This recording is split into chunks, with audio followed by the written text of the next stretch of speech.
Frank. Hey there, Morgan. Well, it's a fitting end to a really bizarre year. 2020's top performing sector is right alongside the worst performing sector for 2020, at least for December. Tech and energy leading this month. Energy's 5% gain is especially notable given the really rough year for the sector, still down more than 30% in 2020.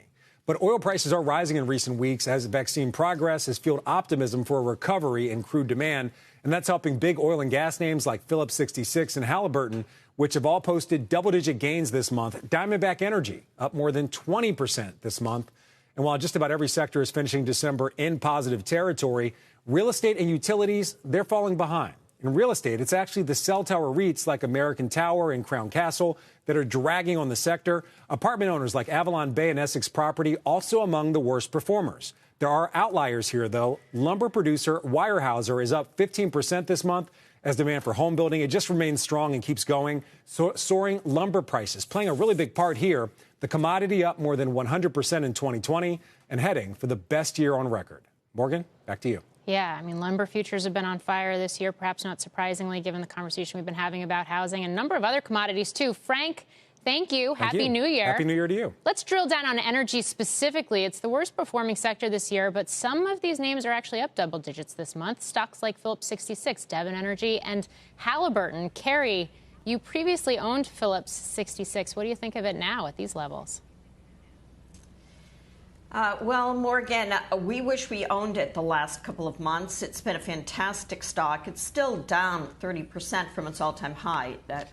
I think that's about right. And refining is something that is it's a scarcity, and Phillips is a great refiner. So it's a play on a recovery. We don't own any energy stocks now. The only thing we have is Vontier, VNT, and that's a play on fueling stations and the technology that's needed to measure gasoline and fueling for the entire fleet of cars, trucks, etc.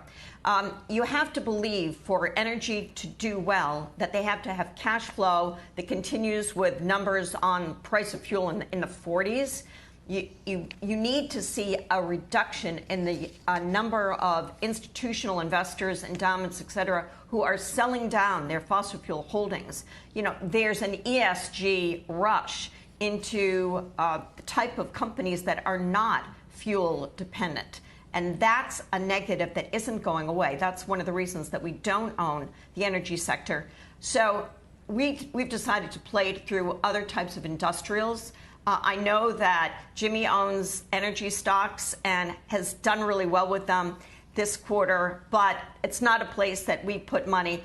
I have to say, though, on Star Trek, I always wanted to be Major Uhura when I was young. Yes. She was my favorite. Yes.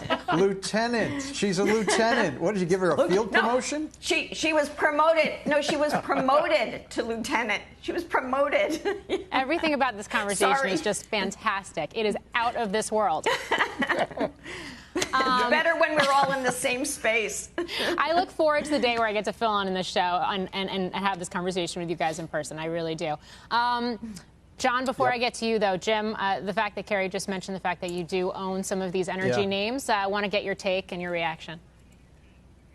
Yeah, I think this is an important topic because the last quarter you've seen all energy companies come up, even some that are dramatically damaged and may not have very bright futures. So I'm talking about, in particular, the smaller exploration and production companies or the offshore drillers. These are companies whose business models have been, I believe, permanently impaired. So what you do with this, because you're going to have a decrease in demand over time for fossil fuel, you've got to stay with the big names in the fossil fuel space. I'm talking about the Exxons and Chevrons of the world, and I'm talking about the refiners for the reasons that Carrie mentioned. Kinder Morgan as a pipeline. It's true that you do have stability in oil prices at a higher level than any of us suspected. But the wave of ESG and renewable energy is going to keep the winners a very tight group. So you have to be stock specific going into 2021. You have to be. You can't just throw a dart at the energy board. You'll get beat up.